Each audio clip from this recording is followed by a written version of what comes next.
And my instinct said, okay, he's really thought this through. He's really laid this out. This is going to be nice. This infrastructure is solid. And I immediately gained faith in what Jay was doing. You know, I said, okay, you know what? I'll back you. Let me know what I can do. Let me know how I can help. I was one of the initial investors. I stepped right up and wrote my check and sent it in, and I said, I'm in this. And we talked about it. I supported. People asked me about it, and I always, whenever they ask me about it, I always tell them the same thing. Why not?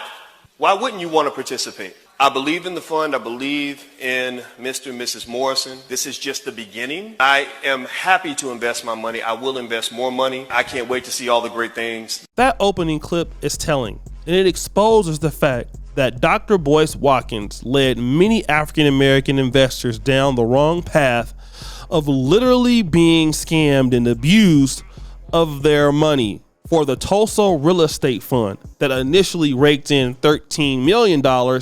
And the last we checked, the fund has lost almost $12 million, leaving it with a balance of about $800,000. But this can be better explained by finance channels such as Pocket Watching with JT, and you can go and check out his channel to find out all of the details of how it actually happened.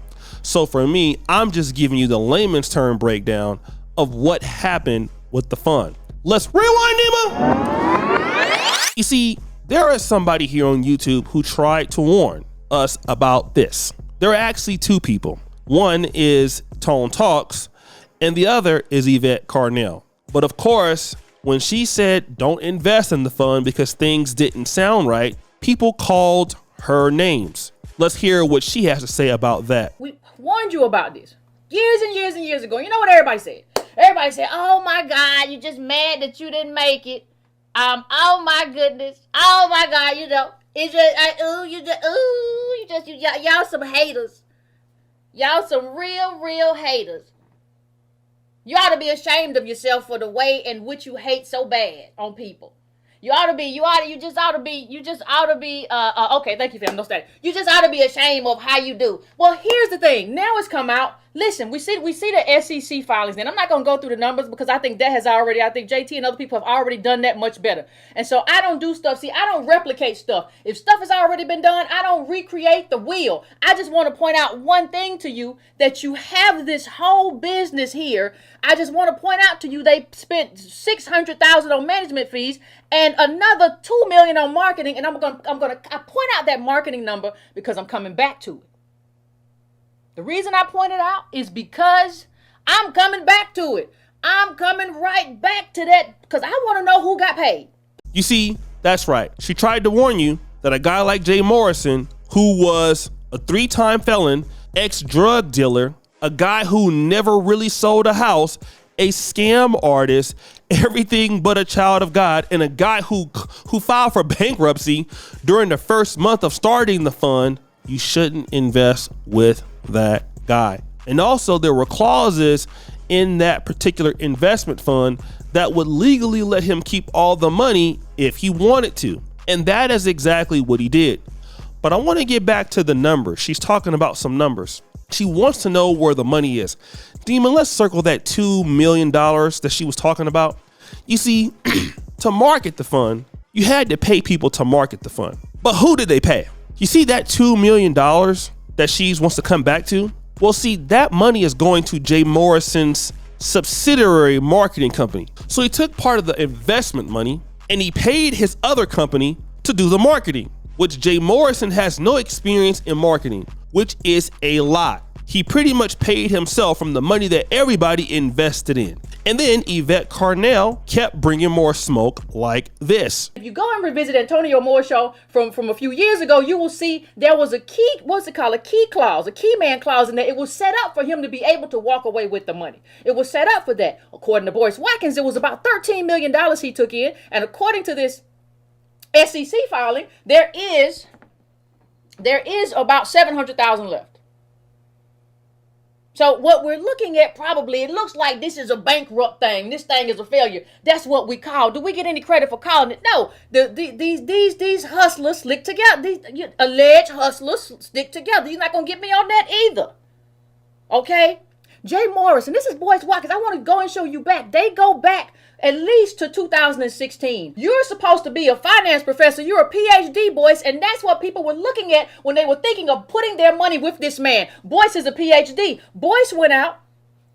He platformed this man, and then the man was doing something that was very strange. And I said, the man, Jay Morrison, right now. Jay Morrison was going out and saying, we're going to rebuild Tulsa. Again, there is Yvette Carnell saying, Boyce, you're a PhD. How can you lead black people down a path like this? She's only dealing with the facts. Now, it is true, Yvette Carnell used to work for Boyce Watkins. It is true, Yvette Carnell got her start with Boyce Watkins. All of that is true. But I want you to hear the lame-ass response that Dr. Boyce Watkins gave Yvette Carnell after he was confronted with the truth. We're talking about, and so y'all can please clown me for my ghetto setup, because it's definitely ghetto, and I'm not a tech guy. I told you guys I always mess that stuff up all the time. But let me hop into this. Let me jump into this conversation and tell you guys what I want to sort of speak on. There's a person that I used to work with years ago, a person that I work closely with, that I used to help out a lot.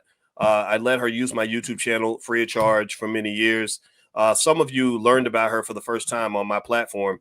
And her name was Yvette Carnell.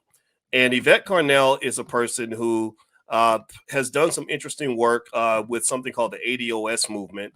In case you don't know, the ADOS movement was something that was largely driven by something that I fundamentally agree with, which is that black people deserve reparations. Now, how many of you agree with me that black people deserve reparations? If we deserve reparations, give me a yes in the chat if you think that black people deserve reparations. Yvette Carnell is a person who also feels that way. And that's one thing that I think we can rally around. We can start the conversation there. And this ADOS movement was extremely it had a lot of momentum. I'm proud to say that I played some part in helping to get that started. When Yvette came in, she didn't really have much of a platform. She came in and she asked me to share her articles. So that's how I met her. I didn't reach out to her. She reached out to me and she said, Dr. Watkins, can you share my article? And I said, sure. And here was the thing. So we never really agreed politically. We were not on the same page ideologically. But we were, but I'm always a believer in diversity of thought.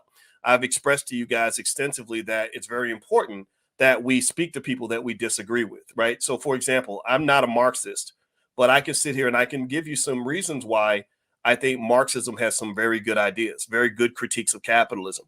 I'm not a communist, but I can also tell you that I think that some communist ideas are pretty good, or socialist, or et cetera. I think that America needs more socialism because capitalism has been harmful to the world. Now, here's the thing. Now Trucker says you don't have the brain power to go with Yvette. She will slaughter you. Well, that's a good point. Maybe she will. Maybe I'm slaughter worthy. I'm not even sitting here trying. I'm not making this. This ain't no nigga beef. This ain't no hip hop battle. This is not, like I'm going to dish you harder than you dish me. I don't do that. Right. I'm a grown man. I'm not a kid. So maybe she will slaughter me. And I hope that she does. I really hope that she slaughters me, because I'm not any more important than anybody else in this room. I'm not any more important than anybody in here. And I know that there's some people who love the internet fights. They love the craziness and the chaos. And you guys know that I'm a person who would prefer to be your friend than your enemy. And I will say this, that whatever extent to which Yvette comes in, I'm sure Yvette will do a video. I encourage her to do as many videos as possible. Just take note of this. I had a guy named Corey Holcomb who had a lot to say about me. And I said some stuff about him, and I shared my piece, he shared his.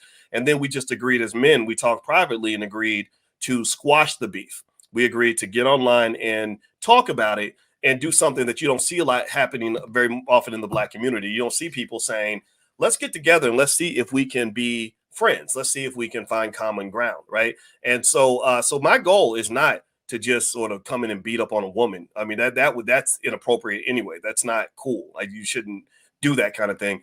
And then believe me, if I wanted to go and just be messy, I could have been messy years ago. I've got receipts on things that you have no idea of. I know how much money I paid Yvette Carnell over the years, tens of thousands of dollars. She never paid me anything. I know that I let her use my YouTube channel for free. There's nobody out here. Go find somebody who's got 400,000 subscribers who will let other people use their channel for free? Can y'all give me a yes or no? Do you know a single person on the internet who has 400,000 subscribers who will let other people use their channel for free? That's what I did for Yvette. And I did that not because I agreed with her. A lot of her ideas I didn't agree with, but because I believe in diversity of perspective. I believe that it's good to have, different points of view so you can learn from all perspectives, right? Unfortunately, this is not popular in the Black community. Unfortunately, you have what I call the nigga net, where there are people who have YouTube channels. They don't have much money. They live in their mama's basements and stuff, and they make money by beefing and attacking each other all the time. And that's just, to me, not very beneficial to the community. It's not very mature. And some of these people are as old as 40, 50 years old. And I personally think that that's not a good example for young people. So let me just start the conversation with that. Now, as far as Yvette Carnell goes, my goal is to simply, I know that she had some things to say about my friendship with Jay Morrison. Jay Morrison is a guy who runs the Tulsa Real Estate Fund.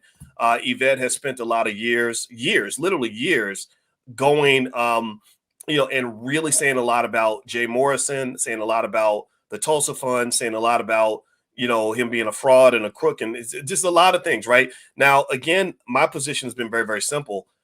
When you have a business dispute, there's a way you handle business disputes. If you have a business dispute, you could take things to court. You can call the authorities. From what I understand, there was a full SEC investigation into the Morrison Fund. Now, by the way, the fund, if it struggles financially, you do know that y'all do understand that when a Black man, especially one with a criminal record, has to defend himself with the feds, it's going to cost millions, hundreds of thousands, if not millions of dollars to do that. Y'all do understand that just the mere scrutiny, just the mere racial profiling of a Black-owned business can destroy the business. Do y'all get that? Give me a yes if you understand what I'm saying. So I'm not sitting here saying that the Tulsa Fund was perfect. I'm not sitting here saying Jay Morrison's perfect. I don't know. I just know him as a friend. I know that I invested in the Tulsa Fund. I'm happy with my investment because I love the crown jewel. The crown jewel of the investment was the Black House down in Atlanta. It's a beautiful building. Most people that have negative things to say about, say, Jay Morrison have never built a building for Black people. They've never raised millions of dollars for Black people. They've never done anything significant other than talk on their YouTube channel or try to get people to donate to their GoFundMe account.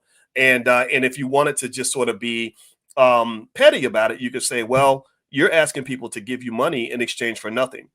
What are they getting? They're getting your content. Well, that's anybody can talk on YouTube, right? So if I want to call someone a scam for having an investment that doesn't make as much money as we thought, maybe my investment goes from $1,000 to $800, then that would mean that if I am asking you to give to my GoFundMe, that means if you give me $1,000, I'm giving you nothing back. You see, in my honest opinion, all of this is very weak. And again, I'm only giving you a simplified version because me and Pocket Watching and JT will be doing a video on this later, an interview. So you guys will want to check that out. Maybe you go into the first comment and pin to the top when I have it scheduled. But he's going to break it down into great detail in our interview. We've already recorded it. But the reality is that Dr. Boyce Watkins is a lie. He's telling people not to invest in Popeye's chicken, but you're telling Black people that they should invest in this particular fund. Now, let me just say, this is the same guy that goes around talking about how he wants to protect Black women. Well, we're going to be honest. A lot of his fans were Black women. So what does that mean? A lot of Black women lost money in that investment. I can guarantee you. Most of the people that will pretty much invest into Black community businesses, you would assume over half of those people are women. So if $14 million or $13 million went into that fund, how many people from the Black community got used? Could we say that at least 6.5 million came from Black women? I would say even more. I would probably guess even 10 million came from Black women. Some of these ladies that are single moms. And this is how you respect those ladies. You can talk about me. You can talk about Kevin Samuels. You can talk about guys in the manosphere. You can say that what we're saying is harsh. You can say what I said when I was in the sphere is harsh. I have never stolen a dollar from Black women. Never. I'm not that kind of man. Okay? as imperfect as I can be. I can't get on here all day and lie and beg from donations like some other brothers do, or tell black women in the black community you can invest with a guy who just filed bankruptcy. And you're a guy, and it's funny because Boyce filed bankruptcy too, but this is a PhD in finance, Mr. Business School, Mr. Black Business School, and leading you down the path with a guy that's a charlatan. And now you want to try to deflect and talk about this lady. This lady is right. I don't care if you don't like Yvette Carnell, if you don't like Tone, if you don't like me.